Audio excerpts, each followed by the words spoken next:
Hello everyone, আসসালামু আলাইকুম।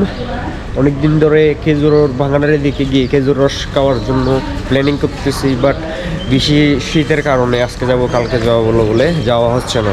Finally আজকে উঠে গেলাম। আমাকে সালাউদ্দিন ভাই কল করে 500টা কল দেওয়ার পরে ঘুম থেকে তুলতে পারছে। দেন আমি উঠে গেলাম সালাউদ্দিন ভাইয়ের কাছে। সালাউদ্দিন ভাইকে নিব, দেন ইফাতকে নেব, তারপর চলে যাবো খেজুর বাগানের ওই দিকে। সো গাইস, সবাই ঘুম থেকে উঠে গেল, সবাই বের হয়ে গেছি। এখন আমাদের এলাকার সামনে আছে, প্রথমে একটা অটো নিব, দেন এখান থেকে অটোটা নিয়ে চলে যাবো নতুন ব্রিজের ওই দিকে। অটো একটা তো উঠে গেলাম। শীতের সকালে শীতের ফিল নিয়ে চলে আসছি খেজুর রস খাইতে।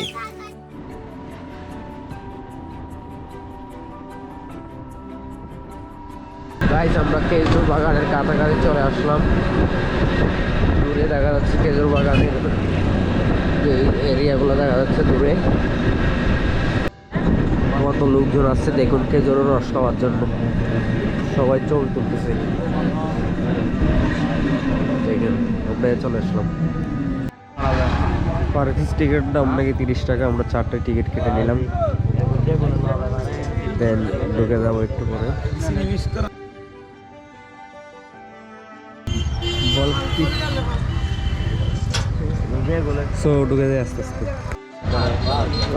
এগুলা কি রাপ 200 এগুলো রাপ মনে হয় নাকি। ইফাতে খেজুরের রস নিয়ে চলে আসতেছে গাইস। কত নিয়েছে এটা? 150 টাকা পার পিস, 150 টাকা 1 কেজি, 1 লিটার 150 টাকা করে, 150 টাকা। এমন কি আছে এটা খেয়ে দেখতে হবে আজকে। শুধু খেজুর বাগানে আসে বেশিরভাগ ছবি তোলার জন্য, কম বেশি খেজুর রস খাওয়ার জন্য আসে, বেশিরভাগ আসে আপনার ছবি তোলার জন্য, একটা ফটোশ্যুট করবে এই জন্য আসে। দেন আমরা ওইটার জন্য আসলাম, কিন্তু বাট এটা আগে দেখতে হবে কিরকম, এটার জন্য যেহেতু সবাই আসে। সালাউদ্দিন ভাই নেন খেয়ে দেখি আমরা একটু একটু।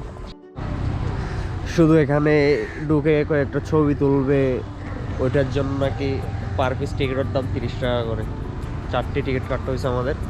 তারপরে কি করার, কিছু করার তো নাই, যেহেতু আসলাম ঘুরতে। সো কাটতে হলে আমাদের থেকে 4টে টিকিট কেটে ঢুকে গেলাম খেজুর বাগানের ভিতরে। একটু ঘুরে দেখার চেষ্টা করি। টাকা নিয়ে নিয়েছে আমাদের থেকে, তাইলে একটু ভালোভাবে ঘুরতে হবে, একটু ঘুরে দেখি ভালো হবে।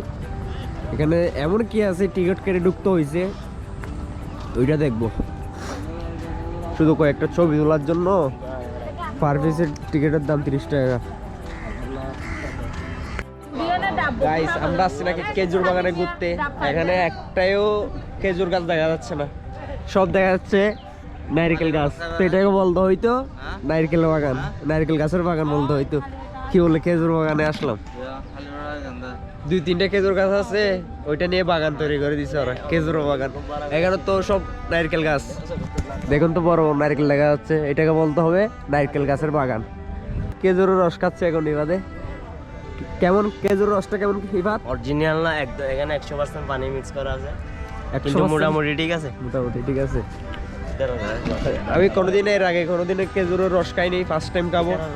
খেয়ে দেখি এটা কি জিনিস, এমন এটা খাওয়ার জন্য এত লোকজন কেন আসে আমি একটু দেখি আগে খেয়ে।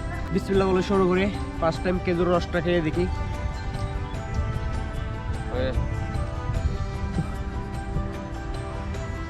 ঠিক আছে, মোটামুটি খারাপ না, মিষ্টি আছে। ঠিক আছে, চলে আসেন খেজুর বাগানে খেজুর রস খাওয়ার জন্য। ইফাদের কিন্তু খেজুর রস ঠিক লাগে নাই নাকি? আমার ঠিক লাগছে, আমি কিন্তু ফার্স্ট টাইম খাইছি, তো হয়তো বা এই জন্য আমার ভালো লাগছে। ইফাত তো আর ফার্স্ট টাইম খাইনি, ইফাত এর আগে খাইছে। ইফাতকে একটা ছবি তুলে দিই।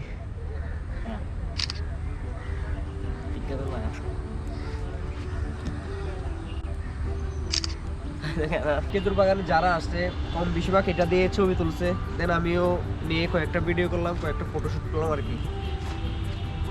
গাইস, সরাসরি গাছ থেকে যে খেজুর রসগুলো পড়ে ওইগুলা খাবো।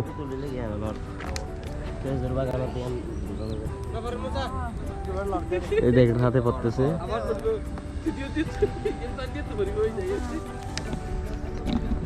এগুলা খেয়ে দেখি।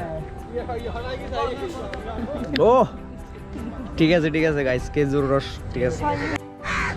এখানে লোকজন বেশিরভাগ আসার জন্য আগ্রহী হয়, কারণ এই কয়েকটা ছবি তোলার জন্য আর কি। তেমন কিছু নাই, বাকি ঘুরে দেখলাম। সো গাইস, আজকের ব্লগটি এই পর্যন্ত। সবাই সুস্থ থাকবেন, ভালো থাকবেন, আল্লাহ হাফেজ।